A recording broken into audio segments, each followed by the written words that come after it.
नमस्कार, आपका स्वागत है। दोस्तों, सावन का महीना भगवान शिव को सबसे अधिक प्रिय है। शिव पुराण में सावन माह को शिव पूजन के लिए श्रेष्ठ माना गया है। इस माह में शिव जी की पूजा करने से समस्त मनोरथ पूर्ण होते हैं और उत्तम फल की प्राप्ति होती है। दोस्तों, सावन के महीने का सभी शिव भक्त बड़ी बेसब्री से इंतजार कर रहे हैं। शिव जी की उपासना के लिए सभी पशु पक्षी, मनुष्य, दानव तथा देवतागण तत्पर रहते हैं। पृथ्वी देवी भी भगवान शिव के स्वागत में सजती है। चारों ओर हरियाली ही हरियाली दिखाई पड़ती है। भगवान शिव देवों के देव हैं। इस समस्त संसार के कण कण में उनका वास है और उनकी पूजा करने का सौभाग्य जिसे प्राप्त होता है वो बहुत ही पुण्यवान है। सावन के महीने में शिव जी की पूजा नाना प्रकार से करनी चाहिए। शिव जी को प्रसन्न करने के लिए उन पर अनेक प्रकार की चीजें चढ़ाई जाती हैं। शिव पुराण में ऐसी कई शुभ चीजों का वर्णन मिलता है जिन्हें शिव जी पर जरूर चढ़ाना चाहिए। ये चीजें शिव जी को सबसे अधिक प्रिय है। जो भी मनुष्य भक्ति भाव से श्रद्धा पूर्वक ये वस्तुएं शिव जी को अर्पण करता है, महादेव उसकी मनोकामना निश्चित ही पूर्ण करते हैं। आज हम आपको बताएंगे सावन माह की शुरुआत कब होगी, इस वर्ष सावन के महीने में कितने सोमवार आएंगे, सावन सोमवार का व्रत करने की विधि कौन सी है तथा शिव जी की पूजा में कौन सी चीजें वर्जित है। शिव पुराण में ऐसी चीजों का वर्णन भी मिलता है कि जिन्हें शिवलिंग पर चढ़ाना पाप माना गया है। इसीलिए आप भी सावन में शिवलिंग का पूजन करते समय इन महत्वपूर्ण नियमों का पालन जरूर करें।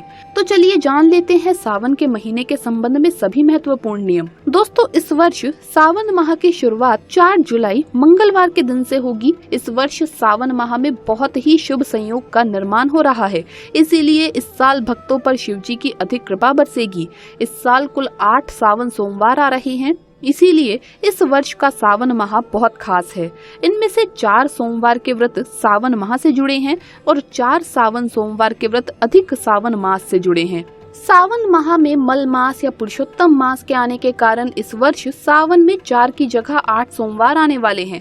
पहला सोमवार का व्रत 10 जुलाई को रखा जाएगा, दूसरा 17 जुलाई, तीसरा 24 जुलाई, चौथा 31 जुलाई, पांचवा 7 अगस्त को, छठा 14 अगस्त को, सातवां 31 अगस्त को और 8वां सोमवार व्रत 28 अगस्त को रखा जाएगा। ऐसे में इस बार सावन पूरे 2 महीने तक रहने वाले हैं, यानी 58 दिन, न कम न ज्यादा। आइए जान लेते हैं सावन के महीने में भगवान शिव की पूजा कैसे करनी चाहिए। शिव जी को प्रसन्न करना ज्यादा कठिन भी नहीं होता। बस उनकी प्रिय वस्तुओं को उन्हें समर्पित कर देने मात्र से वो प्रसन्न हो जाते हैं और अपने भक्तों को मनचाहा वरदान देते हैं और उनकी हर मनोकामना पूरी करते हैं। आइए जान लेते हैं सावन में शिवलिंग पर कौन सी चीजें चढ़ानी चाहिए और कौन सी नहीं। सबसे पहली वस्तु है बेलपत्र। शिव जी की पूजा सामग्री में बेलपत्र का होना अनिवार्य है। शिव जी को बेलपत्र अत्यंत प्रिय है क्योंकि ये शिव जी के तीनों नेत्रों का प्रतीक है। ऐसी मान्यता है कि बेलपत्र के 3 पत्तों के साथ मनुष्य अपने अंदर के सत्व, तम और रज, इन तीनों गुणों को शिव को समर्पित कर देता है और शिव की शरण में आ जाता है। ऐसा करने से शिव जी अपने भक्तों से संतुष्ट और प्रसन्न हो जाते हैं। सावन माह में तो शिव जी को बेलपत्र अवश्य अर्पण करना चाहिए। सावन महीने के हर सोमवार को शिव जी के मूल मंत्र ओम नमः शिवाय का जाप करते हुए शिव जी पर 108 बेलपत्र चढ़ाने से शिव जी की कृपा आप पर जल्दी होगी। याद रखिए कि बेलपत्र आपस में जुड़े हुए 3 पत्ती वाले होने चाहिए और वो कहीं से भी फटा हुआ, कटा हुआ या छिद्र युक्त नहीं होना चाहिए। दूसरी वस्तु है गंगा जल या पंचामृत से अभिषेक। सावन माह में आपने बहुत से लोगों को प्रतिदिन शिवलिंग पर अभिषेक करते हुए देखा होगा। इसके पीछे आध्यात्मिक कारण है। शिवलिंग पर जल चढ़ाने से शिव जी को शीतलता प्राप्त होती है और शिव जी के मस्तक की भीषण अग्नि भी शांत रहती है। इसीलिए शिव जी को जल अत्यंत प्रिय है। कच्चा दूध, गंगा जल, पंचामृत, घी, तेल, तिल या मात्र शुद्ध जल से भी किया गया अभिषेक शिव जी को अति प्रसन्न कर देता है। इसीलिए सावन माह में आप भी भोलेनाथ को प्रसन्न करने के लिए शिव मंदिर में जाकर या फिर घर में ही शिवलिंग स्थापित करके शिव जी का अभिषेक जरूर करें। शिव जी की पूजा सामग्री में अक्षत यानी कि चावल के बिना टूटे हुए दाने होना बहुत जरूरी है। अक्षत नहीं होने पर शिव जी की पूजा अधूरी मानी जाती है, इसीलिए शिव जी को अक्षत जरूर चढ़ाइए। चौथी वस्तु है कपूर। शिव जी स्वयं ही कपूर की तरह वर्ण वाले और उज्जवल हैं। कपूर गौरव का अर्थ है कपूर के समान गौर वर्ण वाले। कपूर की सुगंध वातावरण को पवित्र कर देती है, इसीलिए शिव जी को कपूर अत्यंत प्रिय है। सावन माह में तो सुबह शाम अपने घर में कपूर जलाना बहुत ही शुभ होता है। 5वीं वस्तु है दूध। सावन माह में शिव जी को गाय का कच्चा दूध अर्पित करने से भी भोलेनाथ बड़े ही प्रसन्न होते हैं। सावन माह में मनुष्य को स्वयं दूध न पीते हुए भगवान शिव को अर्पित करना चाहिए। इसके पीछे ऐसी मान्यता है कि सावन माह में मनुष्य के स्वास्थ्य के लिए दूध हानिकारक होता है। इसीलिए संपूर्ण मानव जाति की रक्षा के लिए जिस नीलकंठ भगवान ने स्वयं विष पी लिया था, वही शिव जी इस माह भी अपने भक्तों की सुरक्षा के लिए उनके द्वारा चढ़ाया गया दूध बड़ी ही प्रसन्नता से स्वीकार कर लेते हैं। 6ठी वस्तु है रुद्राक्ष। कहा जाता है कि रुद्राक्ष शिव जी के नेत्रों से गिरी आंसुओं की बूंदें हैं, इसीलिए रुद्राक्ष हमारे लिए अत्यंत ही शुभ होते हैं। सावन माह में 108 रुद्राक्ष की माला के साथ शिव जी के मूल मंत्र ओम नमः शिवाय का प्रतिदिन जाप करने से शिव जी जरूर प्रसन्न होते हैं। साथ ही शिव पुराण और शिव चालीसा का पाठ भी करें और पाठ करते समय रुद्राक्ष की माला धारण करें।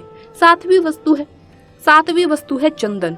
शिवलिंग पर चंदन का लेप लगाया जाता है और शिव जी के मस्तक पर चंदन का तिलक किया जाता है। चंदन की शीतलता और सुवास से शिव जी अति प्रसन्न होते हैं। 8वीं वस्तु है धतूरा। शिव जी को धतूरा बहुत प्रिय होता है। इसका कारण ये है कि जब शिव जी ने समुद्र मंथन से निकले विष का सेवन किया था तो उसकी दाह से वो व्याकुल हो उठे थे। तब देवताओं द्वारा उन्हें बेल पत्र, धतूरा आदि औषधि देकर उनका उपचार किया गया था। तभी से शिव जी को धतूरा बहुत ही प्रिय है। इसीलिए सावन माह में शिव जी को धतूरा जरूर चढ़ाइए। 9वीं वस्तु है आंकड़े का फूल। शिव जी को विशेष रूप से सफेद रंग के फूल बहुत पसंद है और सभी फूलों में से आंकड़े का फूल उन्हें विशेष रूप से प्रसन्न करता है। इसीलिए सावन माह में शिव जी को आंकड़े का फूल जरूर चढ़ाएं। 10वीं वस्तु है भस्म। कई भक्त शिव जी को भस्म अर्पित करते हैं। शिव जी को भस्म इसलिए प्रिय है क्योंकि भस्म मृत व्यक्ति की चिता से बनी होती है, जो सुख दुख की अनुभूतियों से परे है और अत्यंत पवित्र है। उसमें किसी भी प्रकार का गुण अवगुण नहीं होता है और वो सांसारिक जीवन के प्रपंचों से मुक्त है। इसीलिए गुणों से युक्त उस भस्म को शिव जी अपने तन से लपेटकर आनंद और शांति का अनुभव करते हैं। तो दोस्तों, इस प्रकार से आप भी भगवान शिव पर ये चीजें जरूर चढ़ाइए। आइए अब जानते हैं शिव जी पर कौन सी चीजें नहीं चढ़ानी चाहिए। सबसे पहली वस्तु है तुलसी के पत्र। वैसे तो तुलसी की पत्तियां हर पूजा में काम आती है, लेकिन इनका उपयोग भगवान शिव की पूजा के लिए नहीं करना चाहिए। एक श्राप के कारण भगवान शिव अपनी भक्त तुलसी का मान रखने के लिए उसके पत्र को पूजा में स्वीकार नहीं करते हैं। अगर कोई मनुष्य शिवलिंग पर तुलसी के पत्र चढ़ाता है अथवा शिवलिंग को तुलसी के समीप रखता है तो शिव जी उस पर बहुत क्रोधित हो जाते हैं। इसीलिए ये गलती कभी भी नहीं करनी चाहिए। दूसरी वस्तु है शंख। भगवान शिव की पूजा में शंख का उपयोग वर्जित होता है। दैत्य शंखचूड़ के अत्याचारों से देवता परेशान थे। भगवान शंकर ने त्रिशूल से उसका वध किया था, जिसके बाद उसका शरीर भस्म हो गया। शंखचूड़ के भस्म से ही शंख की उत्पत्ति हुई थी। यही कारण है कि शिव जी की पूजा में शंख का उपयोग नहीं किया जाता और शिव जी को कभी भी शंख से जल अर्पित नहीं किया जाता है। तीसरे हैं केतकी के फूल। पौराणिक कथा के अनुसार केतकी फूल ने ब्रह्मा जी के झूठ में उनका साथ दिया था, जिससे नाराज होकर भोलेनाथ ने केतकी के फूल को श्राप दिया। शिव जी ने कहा है कि शिवलिंग पर कभी भी केतकी के फूल को अर्पित नहीं किया जाएगा। इसी श्राप के बाद से शिव को केतकी के फूल अर्पित किया जाना अशुभ माना जाता है। चौथी चीज है कुमकुम। दोस्तों, कुमकुम का प्रयोग शिवलिंग पर कभी भी नहीं करना चाहिए। आप शिवलिंग के नीचे कुमकुम लगा सकते हैं, लेकिन शिवलिंग पर कुमकुम लगाना वर्जित बताया गया है। इसके साथ ही हल्दी के विषय में भी यही बात कही गई है। हल्दी भी शिवलिंग पर नहीं लगानी चाहिए, इसे पाप माना जाता है। अगर गलती से आप शिवलिंग पर कुमकुम अथवा हल्दी लगाते हैं तो शिव जी से क्षमा मांगकर शिवलिंग को स्वच्छ कर दें। शिवलिंग पर आप त्रिपुंड अवश्य बनाइए। त्रिपुंड से शिव जी बहुत प्रसन्न होते हैं। तो दोस्तों, ये थी वो चीजें जो शिवलिंग पर कभी भी नहीं चढ़ानी चाहिए। उम्मीद है आपको ये महत्वपूर्ण जानकारी अच्छी लगी होगी। वीडियो को लाइक जरूर करें और कमेंट्स में हर हर महादेव जरूर लिखें। साथ ही चैनल को सब्सक्राइब करना ना भूलें। आप सभी का धन्यवाद।